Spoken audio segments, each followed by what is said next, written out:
अस्सलाम वालेकुम दोस्तों, मेरा नाम है अली वर्षा रमेश की तरफ जुदा दाऊद और आप देख रहे हैं इस वक्त क्रिकेट लवर अली शो। क्योंकि इसको देखना है दूसरे लोग से बात करने जा रहे हैं, बात करेंगे आज आपके साथ टॉप क्रिकेट न्यूज का सेगमेंट आपसे शेयर करेंगे। नंबर 1 पे लोग से बात करने जा रहे हैं, जो हमारे पास अपडेट आ रही है वो आ रही है जी, तैयारियां पकड़ी जा रही है कि पाकिस्तान की नामीबिया के खिलाफ जो मैच है, क्या उसमें जो है फखर जमान नसीम शाह को जो है शामिल किया जाएगा। क्या अपडेट आ रही है, क्या कहानी है, वो आप लोग से शेयर करेंगे। सुपर 8 की वजह टीम्स जो है कंफर्म हो रही है, कितनी टीमें कंफर्म हो चुकी हैं सुपर 8 के हवाले से और कौन कौन अभी तक जो है वो रास्ते में है, क्या अपडेट है सुपर 8 को लेकर, वो भी आपको बताएंगे। तो अगर आप हमारे चैनल पर नए और पहली बार आए चैनल को सब्सक्राइब करें, साथ में भूलिएगा। बात का आगाज करते हैं नंबर 1 खबर के साथ जो हमारे पास आ रही है। तो दाऊद साहब, जिस तरह से कल वर्ल्ड कप का आप मैच हारे हो, वैसे तो अगर आप देखा जाए तो आप अभी दो मैच जीते और एक मैच ही आप हारे हो, लेकिन इंडिया का जो प्रेशर है वो बहुत बड़ा प्रेशर होता है। ये मैं बड़ा शुक्र भी अदा करता हूँ कि पहला मैच नहीं था हमारा, इनका सारे मैच मुश्किल हो जाते हैं, वरना सारे मैचों में उठना बहुत ही टफ हो जाता है इनका। तो फिर इतने ये डर जाते हैं, इतने घबरा जाते हैं, इनसे बल्ला भी नहीं हिलता भी नहीं है बल्ला, फिर इनसे ये बिल्कुल ही भूल जाते हैं। तो कल के डिजास्टर के बाद दाऊद साहब जो खबरें आ रही हैं वो ये आ रही हैं कि शायद शादाब तो बच जाए, लेकिन बाबर आजम और शाहिन शाह अफरीदी शायद ना बच सके। देखिए बिल्कुल, आज अगर आप पाकिस्तान टीम से कोलंबो की लेटेस्ट अपडेट लें तो आज पाकिस्तान टीम ने पूरा का पूरा दिन होटल में गुजारा। जो हमें अपडेट आई, पाकिस्तान टीम का आज कोई प्रैक्टिस सेशन नहीं था, कुछ भी नहीं था। देखो जब अली साहब इस तरह की हारें आती हैं तो हम तो पहले भी ये बात कर रहे थे कि पाकिस्तान क्रिकेट बोर्ड की भी बहुत गलती है। उन्होंने इंडिया वर्सेस पाकिस्तान मैच से पहले हर चीज की, पीएसएल का ऑक्शन भी अगर आप देखो, क्रिकेट के अलावा अगर आप देखो, हर चीज पर फोकस रहा। मैंने बार बार इस बात को उठा भी रहा था और मैं बार बार आपसे बात कर रहा था अली साहब कि ये क्या तरीकेकार है कि आपने एक नई टीम बेचनी थी, आपने वो भी वर्ल्ड कप के दरमियान में बेची, आपने पीएसएल की रिटेंशन अनाउंस करनी थी, आपने वो भी यही किया, नेशनल टी20 कब शुरू कर दिया आपने कुछ नहीं, एंड में आपको समझ आया कि क्या करें तो आपने नेशनल टी20 कब भी शुरू कर दिया, शर्जील खेल रहे थे। मतलब आप ये देखो कि आपने क्या कसर छोड़ दी। उससे पहले कौन कितने का बिकेगा, कौन अनसोल्ड रहेगा, किसको कौन फ्रेंचाइज लेगी। जाहिर है यार, प्लेयर सारे राब्ते कर रहे होते हैं। अब आप साइम अयूब, अब उनको जब रिटेन किया गया, क्या उनके राब्ते नहीं थे पीएसएल के? वो पाकिस्तानी सबसे महंगे खिलाड़ी बिक गए, क्या वो राब्तों में नहीं थे? हर खिलाड़ी भाई राब्ते में होता है, फ्रेंचाइजीज राब्ते कर रही होती हैं। तो आपने हर वो काम किया जो वर्ल्ड कप में खिलाड़ियों की अटेंशन को दूर जाता है। चलो वर्ल्ड कप की बाइकआउट वाला भी एक चीज चल रही थी, चलो उसको हम इससे नहीं भी मिलाते, लेकिन एक वो भी चीज थी कि जी हम खेलेंगे नहीं खेलेंगे, वो बांग्लादेश वाला मैटर, वो सब भी खिलाड़ियों को क्लियरिटी नहीं थी, प्रेशर बहुत ज्यादा था। लेकिन वो सब चीजें अगर आप हटा भी दो, जो पीएसएल की भी एक लुच थी वो हमने पूरी तरीके से चला के रखी। अभी नेशनल टी20 कप चल रहा है, तो इतना ज्यादा एक हमने जो प्रेशर क्रिएट किया हुआ था और उसके बाद परफॉर्मेंसेस बिल्कुल जीरो। खैर अली साहब, मैं बता रहा था कि कोलंबो में आज पाकिस्तान टीम ने मुकम्मल आराम का फैसला किया। कहा गया, जो अपडेट आई है कि खिलाड़ी अपने अपने कमरों में रहे, कुछ खिलाड़ी बाहर निकले और आपस में उन्होंने बातचीत भी जरूर की। लेकिन जो आपके कोच माइक हैसन है वो बड़े नाखुश हैं। एक बात तो कंफर्म्ड हो गया कि जो आपके माइक हैसन कोच साहब हैं वो प्लेइंग 11 में जरूर तब्दीली के लिए अब जाना चाहते हैं। और वो शाहिन शाह अफरीदी और जो बाबर आजम है, इनसे वो टिपिकली नाराज एक होता है ना कि आप कहते हैं कि यार इससे मुझे सख्त जो है मसला है, इन दो से जो है सख्त मसला है। शादाब ने खिलाड़ी थे ये, बिल्कुल शादाब ने भी चलो जो है वो परफॉर्मेंसेस वो अप टू द मार्क उनकी नहीं रही, लेकिन फिर भी पिछले मैच में उसने रन कुछ किए करके दिए थे, एंड में आके आपको उसने जो मैच में फिनिश करके दिया था। ये तो कुछ कर ही नहीं रहे हैं, ना बाबर आजम कुछ कर रहे हैं, ना शाहिन शाह अफरीदी जो कुछ कर रहे हैं। और ऐसे जब बड़े मैचेस आते हैं ना तो अक्सर जो टीमें डिपेंड हो जाती हैं वो आपके मोस्ट सीनियर खिलाड़ी के ऊपर डिपेंड हो जाते हैं कि यार ये आज को सीनियर करेगा। इवन कल मैं विजुअल्स देख रहा था कि लोग जो है विराट कोहली वाला विजुअल निकाल के बार बार दिखा रहे थे कि यार देखो एमसीजी में क्या सूरत-ए-हाल बनी थी, वहां पर जब इंडिया जो है फंस गया था तो कैसे विराट कोहली ने चेस किया था। यही सूरत-ए-हाल आज बनी थी जब बाबर आजम की बारी आई, बस सीधी स्पिन बीच में डाली, बोल्ड हो गया। अब तो शायद अफरीदी ने भी बड़ी बात कर दी और अफरीदी ने भी ये मुतालबा कर दिया, शाहिद खान अफरीदी ने, कि आपको बाबर आजम और शाहिन शाह अफरीदी जो कि उनके दामाद है, उन्होंने साफ साफ ये कह दिया है कि हकीकत तौर पे इन दोनों की अब जगह नहीं बनती। शादाब का भी कहा उन्होंने साथ। बिल्कुल, लेकिन इन दो का जो हाईलाइटेड पॉइंट है और खबरें भी ये हैं कि ना सिर्फ शायद अफरीदी ने तो ये बात कह दी कि बाबर आजम और शाहीन की टीम में जगह नहीं बनती, हकीकत तौर पर अब रियल में भी जगह नहीं बनती। नामीबिया के अगेंस्ट पाकिस्तान दो तो लाजमन तब्दीलियां करने के लिए जा रहा है, जो बड़ी तब्दीलियां, और वो ये है कि फखर जमान बाबर आजम को रिप्लेस करने के लिए जा रहे हैं। अब जो अपडेट्स आ रही हैं, क्योंकि कोच माइक हैसन अब बाबर आजम से भी आपको कि दिल उनका भी पूरा हो चुका, और प्लस शाहीन शाह अफरीदी, 2 सीनियर खिलाड़ी, मोस्ट सीनियर खिलाड़ी इस पाकिस्तान के स्क्वाड में, इस पाकिस्तान की टीम में, बाबर आजम और शाहीन शाह अफरीदी। देखो मैं तो बार बार आपसे बात कर रहा था पहले भी कि अगर आप एक फास्ट बॉलर खिलाते हो ना, फिर शाहीन की जगह पहले भी नहीं बनती थी। ये वो 2 खिलाड़ी हैं जिन्होंने बिग बैश को प्रेफरेंस दी। वर्ल्ड कप श्रीलंकन कंडीशन में था, वर्ल्ड कप श्रीलंका में था, लेकिन इन्होंने कहा कि हमारी जो पहली प्रेफरेंस है वो बिग बैश है। आप देख लो कि ये वहां पर गए, तैयारी की नहीं, और अब वर्ल्ड कप में इतनी बेकार परफॉर्मेंसेस है कि सोशल मीडिया, इंटरनेट, पूरा आपका मेन स्ट्रीम मीडिया, अखबार, हर जगह इन प्लेयर्स को क्रिटिसाइज किया जा रहा है। और ऐसी बात नहीं है कि अगर आप खाली इन 2 को क्रिटिसाइज करोगे तो जो बाकी प्लेयर्स हैं वो छुप जाएंगे। प्लेयर्स का नाम ले लेकर आपको उनको शेम करवानी पड़ेगी। अबरार अहमद, भाई आपकी क्या परफॉर्मेंस है अगेंस्ट इंडिया? जब भी अगेंस्ट इंडिया मैच हुआ सबसे पहले पाकिस्तान की आपने लगवाई है, चाहे आपके एशिया कप के 3 मैचेस हो जाए, 0 परफॉर्मेंस शादाब खान की।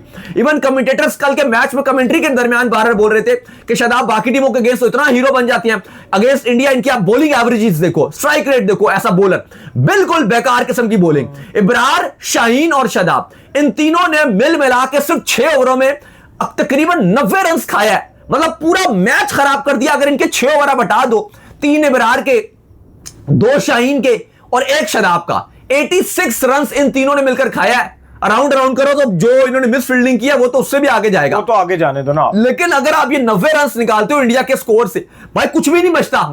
चलो दूसरा भी अगर बेकार कोई बॉलर भी होता ना, मैं कहता हूं कि चलो वो भी रन खा लेता, 6 ओवरों में वो 40 भी अगर खा लेते ना, आप स्टिल आपका इंडिया का 50-60 रन कम होता। तो ये सारी वो बातें हैं। नहीं, आप शाहीन शाह अफरीदी की बॉलिंग कल आप देखो ना, अंदाजा आप लगाओ कि आखिरी ओवर भी करने के लिए आ रहा है, और आखिरी ओवर का जो पहला बॉल है वो भी आप कह लेंगे स्लो वन मार रहा है। मतलब यॉर्कर लेंथ का बॉल ही नहीं है, यॉर्कर लेंथ का बॉल ही नहीं। इवन श्रीलंका को आज अगर देख लो, ऑस्ट्रेलिया एक टाइम पर आगे निकल गया था, उन्होंने आखिरी 2 ओवर इतने अच्छे तगड़े किए कि टोटल 4 रन दिए एग्जैक्टली। आप वो देखो, और ऑस्ट्रेलिया की भी आप तारीफ करो कि उन्होंने कहा था कि हम वापसी करेंगे, उन्होंने बैटिंग शुरू बड़ा आगाज बड़ा अच्छा किया, हिम्मत से आए। By the way Steven Smith भी आपको बताया कि ऑस्ट्रेलिया के स्क्वाड में उन्होंने ज्वाइनिंग कर लिया, और वो ऑस्ट्रेलिया के अगले मैचेस के लिए अवेलेबल भी रहेंगे, उनको भी शामिल कर लिया गया। खैर अली साहब, पाकिस्तान अब प्लेइंग 11 में तब्दीलियां करने जा रहा है। नमीबिया के अगेंस्ट आपका मैच है, फखर जमान आपकी इस टीम में आ रहे हैं, नसीम शाह को कहा जा रहा है कि उनको डाला जाएगा। लेकिन बात वही है कि इंडिया से हारने के बाद जो हमारा, आप कहते हो ना कि हमारे पूरे वर्ल्ड कप की जो कैंपेन होती है वो गिर सी जाती है। और बड़ा मुझे यकीन कीजिए, इंडिया वाला मैच तो तकरीबन चलो श्योर होता है, लेकिन इतना बुरे तरीके से गिरता है कि मैं अगले मैच को लेकर 100% श्योर नहीं हूं कि ये जीत जाएंगे। मैं अगले मैच को लेकर डगमगा रहा हूं, 50-50 है। अगले आपको पता है, इसके बाद हम आपके साथ लाइव जुड़ेंगे तो उसमें डिटेल बात करेंगे कि पाकिस्तान अब क्या करे, क्या सिनेरियो रहेगा। लेकिन अभी तक अली साहब हमारे पास जो सुपर 8 की टीम्स हैं जो हमारे पास आ चुकी हैं वो मैं आपको बता देता हूं। इंग्लैंड ने आपको पता है इटली को बड़ी मुश्किल से हराया अली साहब, बहुत टफ मैच था, बड़ी मुश्किल से फाइनली इटली को हरा दिया। कोई एक टाइम इटली फंस गया था, आदिल राशिद पे चार्ज किया था, जोफ्रा की भी उन्होंने ठीक ठाक रगड़ा लगाया था, लेकिन एंड में सैम कुरन हमेशा से इंग्लैंड की इज्जत बचा लेते हैं, चाहे वो नेपाल के अगेंस्ट इज्जत बचानी हो, सैम कुरन सामने है। इटली के अगेंस्ट इज्जत बचानी है, जो 19वां ओवर उसने डाला सैम कुरन ने बचा लिया। इंग्लैंड गो थ्रू कर गई है, बड़ी मुश्किल से गई है, बहुत मुश्किल से। आप कहते हो ना इंग्लैंड जिस तरह से वर्ल्ड कप बार गई है थी, और बार इंग्लैंड को जो निकालने वाला बंदा था उसका नाम था सैम कुरन, और वो नेपाल के अगेंस्ट फंसी, आखिरी ओवर में 10 स्कोर रह गया, सैम कुरन ने ओवर डाला, निकल गए। आज इटली के अगेंस्ट फंस गए थे, आदिल राशिद की हालत बुरी कर दी थी भाई। एंड में जो स्कोर रह गया था वो 12 बॉलों पे 30 स्कोर चाहिए था। फिर वहां पर भी जो है वो आकर जिस तरीके से यार इसने सैम कुरन ने ओवर डाला, ना सिर्फ ओवर डाला बल्कि जो मार रहा था उसको आउट भी कर दिया वहां पे। हाँ, बाकी अगर आप देखो, मैं आपको अभी सुपर 8 की टीम्स के अलावा बता दूं कि अफगानिस्तान की भी होप्स अलाइव है, लेकिन उम्मीद उन्होंने वैसे लगा ली है जैसे हमने आगा साहब से लगाई होती है कि इंडिया वाला मैच हमें आप जितवा के दे दो, और आगा साहब कभी हमारी उम्मीदों पे उतरते नहीं। चलो उम्मीद भी लगानी है किसी ऐसे बंदे से लगाओ जो वाकई कुछ करके दिखाए। आगा साहब के पास खुद हिम्मत नहीं होती और हम उनसे कहते हैं आगा साहब हमें आप मैच जितवा के दे दीजिए इंडिया वाला। इसी तरह अफगानिस्तान ने उम्मीद लगा लिया कनाडा से, कनाडा साहब, कनाडा जी हमें मैच के लिए हमारे लिए कुछ कर दीजिए। सिंपल रूल यह है कि अफगानिस्तान और कनाडा का मैच होगा। अगर अफगानिस्तान ने कनाडा को हरा दिया चलो वो उनके लिए आसान रहेगा। इवन तो आज यूएई के अगेंस्ट बड़ी मुश्किल से अफगानिस्तान जीता है। अगर तो कनाडा ने न्यूजीलैंड को हरा दिया, जो यकीनन तौर पे बहुत ही मुश्किल है पर नामुमकिन नहीं है बहुत ही मुश्किल, 0.1% आप कह लो कि चांस रहेगा, चांस तो है, लेकिन है तो सही ना, है तो फिर है। अगर लेकिन आज इनको रगड़ा लगने लगा था यूएई से। कल मैंने देखा कि फिर जो है वो फैंस कह रहे होते हैं यार कि आप अफगानिस्तान के अगेंस्ट जो वो ऐसी बात करते हैं वैसी करते हैं। कल ये, अब मैं क्या बोलूं इनको कि कल ये हरामखोर जो है वो इंडिया जिस टाइम जो है ना वो जीता है ना पाकिस्तान से, कल जो इन्होंने खुशियां मनाई है काबुल में, कल जिस तरीके से खुश थे, जिस तरीके से नारे लगा रहे थे, खुद ही वर्ल्ड कप से बाहर हो गए। लेकिन उनके जीतने में कल इनकी नारेबाजियां देखते तुम। तो भाईजान अंदर अभी वर्ल्ड कप में तुम आ नहीं सकते हो, तुम्हारे लिए चीजें बड़ी मुश्किल है। मैं तो पर्सनली आप मुझसे पूछो तो मैं चाहता हूं कि ये कनाडा वाला जो मैच है उसमें आप ये न्यूजीलैंड को ये थोड़ा सा हराए और अफगानिस्तान हमारे ग्रुप में आए और हम से तो बाढ़ में जाए और हम अफगानिस्तान को हराए। मैं चाहता हूं कि अफगानिस्तान को पाकिस्तान हराए। मैं चाहता हूं ये बाढ़ में रहे। मैं नहीं चाहता, मैं इनके ऊपर बकायदा वो भेजना चाहता हूं। तो खैर इनकी एक ये उम्मीद बरकरार है अली साहब अफगानिस्तान की, अगर खुशियां देखते वीडियोस वायरल है, बड़ी बेशर्मी वाली ये मतलब ये कर रहे थे पाकिस्तान के हारने पे। अच्छा, इसके अलावा जो बकिया 4 टीम्स आपके पास पहुंच चुकी हैं उसमें एक वेस्ट इंडीज बहुत ही शानदार क्रिकेट खेली है, गो थ्रू कर गई है। इंडिया भी अनबीटेबल है क्लियरली, वो भी गो थ्रू कर गए हैं। इंडिया, वेस्ट इंडीज, इंग्लैंड बड़ी मुश्किल से लटकते लटकते जो है वो पहुंच चुका है तीसरी टीम, और साउथ अफ्रीका भी शानदार क्रिकेट खेलकर डायरेक्ट गो थ्रू हो गई है। तो 4 टीम्स अभी तक हमें सुपर 8 में मिल चुकी हैं। हमारे ग्रुप की एक ही टीम मिली है और उसका नाम है आपका ये इंग्लैंड की टीम, जो बड़ी मुश्किल से पहुंची है। हमारे ग्रुप में अभी तक एक ही पहुंची है, बाकी भी वेस्ट इंडीज जो है वो भी आ गई है, लेकिन वो दूसरे ग्रुप में है ना मैंने। हाँ, लेकिन सेम ग्रुप से ये दो हमारे ग्रुप की सिर्फ अभी इंग्लैंड पहुंची है, इंग्लैंड और वेस्ट इंडीज सेम ग्रुप में। अभी पाकिस्तान भी नहीं पहुंचा, अभी इसके इंडिया जो है वो दूसरे ग्रुप में चला जाएगा। हाँ, अभी न्यूजीलैंड नहीं पहुंचा। और उस ग्रुप की अगर आप बात करते हो तो वहां पे ऑस्ट्रेलिया भी नहीं पहुंचा है। बाकी उस ग्रुप की जो 3 टीम्स है वो पहुंच गई हैं, इंडिया, वेस्ट इंडीज और साउथ अफ्रीका, 3 उनके पास ओके की रिपोर्ट है। और वो ग्रुप ज्यादा खतरनाक है एज कंपेयर इस ग्रुप के। अगर पाकिस्तान पहुंचता है तो आपके लिए तो ये वाला सुपर जो है, ये जो ग्रुप है, ये जो नमीबिया यूएसए वाला यही क्रॉस करना, आप तो नहीं बोलेंगे। आप तो नहीं बोलेंगे फलाना ग्रुप मुश्किल है, फलाना ग्रुप मुश्किल है। मैं एक बात आपको बताऊं, एक बात आपको सच्ची बताऊं, अगर ये इन्होंने ये जो मैच है नमीबिया वाला, अगर इन्होंने ये क्रॉस कर लिया ना, ये आगे क्रिकेट अच्छी खेलेंगे। नहीं वो ठीक है, आपको जेन्युइन बात वो ठीक है, हमें पता है अगले बड़ी टीमों के अगेंस्ट बहुत अच्छा खेलेंगे। नहीं, इंडिया के अगेंस्ट मेंटली ब्लॉक है, उससे निकलना पड़ा था। बात ठीक है, आपकी मच्छा करेंगे, लेकिन आप ये मत कहा करेंगे फलाना ग्रुप हमारे लिए स्ट्रांग है, फलाना नहीं। आपके लिए ना यूएसए और नमीबिया वाला ग्रुप भी एज कंपैरिजन, नेदरलैंड वाला भी एज कंपैरिजन वो ग्रुप बहुत टफ है जो इंडिया को मिलेगा। जो टीम आखिरी ओवर में फहीम अशरफ के ऑस्ट्रेलिया 3 छक्कों की बदौलत आप जो आपने नेदरलैंड के अगेंस्ट चेस किया ना, आप ये कह नहीं सकते कौन सा ग्रुप मुश्किल है। लेकिन बाकी आपके पास ठीक है, जो इस तरह से उस ग्रुप में जितनी टीमें जा रही हैं वो सारी अपने अपने ग्रुपों में टॉप करके जा रही है वो। नहीं, एक बात अगर आप देखो, उस ग्रुप में साउथ अफ्रीका अपने ग्रुप में टॉप करके गई है, टीम टॉप करके गई है। इंडिया इस ग्रुप से अनबीटेबल गई है, सेकंड खतरनाक। वेस्ट इंडीज अनबीटेबल जा रही है उस ग्रुप में। साउथ अफ्रीका का मैंने बता दिया अनबीटेबल जा रही है। हमारे ग्रुप में सारी पिटी पिटाई टीमें हैं। श्रीलंका का भी कोई पता नहीं है कैसे जा रही है, हमारा भी कोई पता नहीं है। हमने हराया हुआ भी है, इंग्लैंड जिस तरह रगड़ के आ रही है, हमें पता है। न्यूजीलैंड अभी उम्मीद लगा के बैठे हुए अफगानी के, कनाडा अगर इनको पेल देता तो ये नहीं आएंगे। हमारे ग्रुप में जो मुझे सबसे मजबूत टीम लग रही है वो न्यूजीलैंड लग रही है। हमारे ग्रुप की अली साहब 4 टीमें जो है ना, वो आप कहो कि सेकंड वाली टीमें हैं हर ग्रुप में से। लेकिन हमारा ग्रुप बनेगा तब, मतलब मैं आपको बार बार एक बात बता रहा हूं, जब हम नमीबिया वाला जो ब्रिज है वो क्रॉस करेंगे। और मुझे सुपर 8 से भी ज्यादा ये मैच मुश्किल लग रहा है, क्योंकि एक होता है ना, हमें पता है इनका, हम इतने अरसे से इनको देख रहे हैं, इनकी रग रग से वाकिफ है। ये नमीबिया वाला मैच ना घबरा के खेले, मेरा नाम बदल देना। बिल्कुल आप ठीक बात कर रहे हो, इसलिए हम ये बात कर रहे हैं और उम्मीद कर रहे हैं कि जिस तरह से आपकी अब आज तो पाकिस्तान ने आराम किया, कल पाकिस्तान प्रैक्टिस भी करेगी, ऑप्शनल प्रैक्टिस है कल पाकिस्तान टीम की।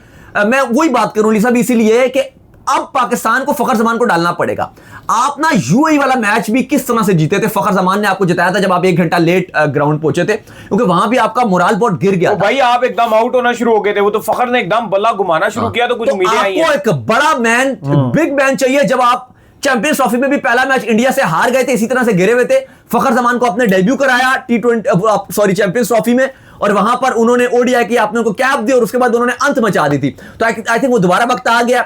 बाबर आजम नेदरलैंड के अगेंस्ट खड़े रहे, एंड में आकर विकेट देकर चले गए। इस मैच में जब हमें चाहिए था उन्होंने कुछ नहीं किया। यूएसए मैच में बड़े होते हैं, वहां किंग सबसे पहले डगआउट में खड़े। तो बाबर शाहीन से अब आपको छुट्टी लेनी पड़ेगी। शाहीन साहब भी, हम उनसे ये उम्मीद लगाते हैं कि वो नए बॉल से विकेट लेकर देंगे, वो कर नहीं सकते। डेथ ओवर के वैसे ही बॉलर नहीं है, तो ना उनसे शुरू के बॉल होते हैं, ना उनसे डेथ ओवर बॉलिंग होती है। फिर शाहीन हमारे किस काम के? वक्त आ गया, नसीम को आप डाल लीजिए, प्लस आप फखर जमान को डालिए। नंबर जो भी खेलो, फखर किसी भी नंबर पे इनसे तो बेहतर ही रहेगा।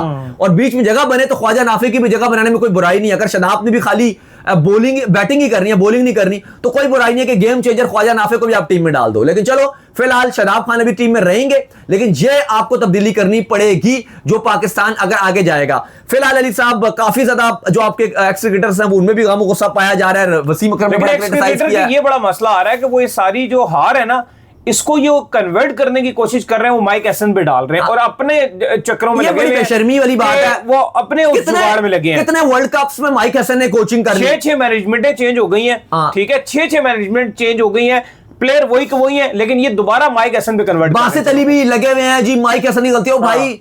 ये ऐसे क्रिकेटर्स जो है ना, क्रिकेटर्स सकलैन मुश्ताक साहब भी अपना बयानिया बनाने में लगे हुए हैं। हाँ, ये सारे जो है सकलैन शकलैन, ये सारे ना एजेंडा पर काम करते हैं।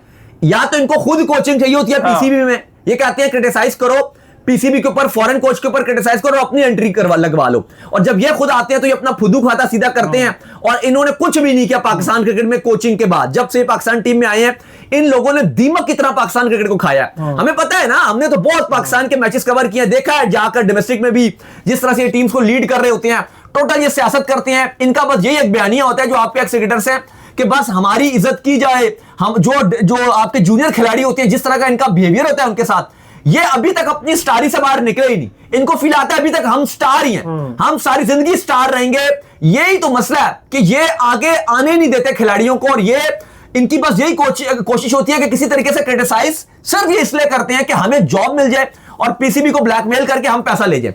मतलब पीसीबी को भी हम कोई अच्छा तो नहीं कह रहे, गलती है तो उनकी 100 है, लेकिन इनका भी तरीका कार जो बड़ा वारदात है इनका ये। तो चलो उम्मीद करते हैं आज का हमारा शो आपको आएगा पसंद आया। पसंद वीडियो को लाइक कीजिए, चैनल को सब्सक्राइब कीजिए, साथ ही बेल आइकन को बजाइए। एक और काम कर लीजिए और वो ये कर लीजिए कि आप जो है वो इंस्टाग्राम पर जाइए, इनको फॉलो कीजिए। इंस्टाग्राम पे मुझे फॉलो कर लीजिए, वहां पे मैं मौजूद हूं, दाऊद क्रिकेट के नेम से। अगर आपको कोई सवाल हो तो भेजिएगा और इनको भी फॉलो कीजिए। मुझे फॉलो कीजिए, ग्रेट लेवल ऑफिशियल के नाम से डिस्क्रिप्शन में मौजूद है, फॉलो कीजिए। नेक्स्ट वीडियो में, अल्लाह हाफिज़, बाय बाय।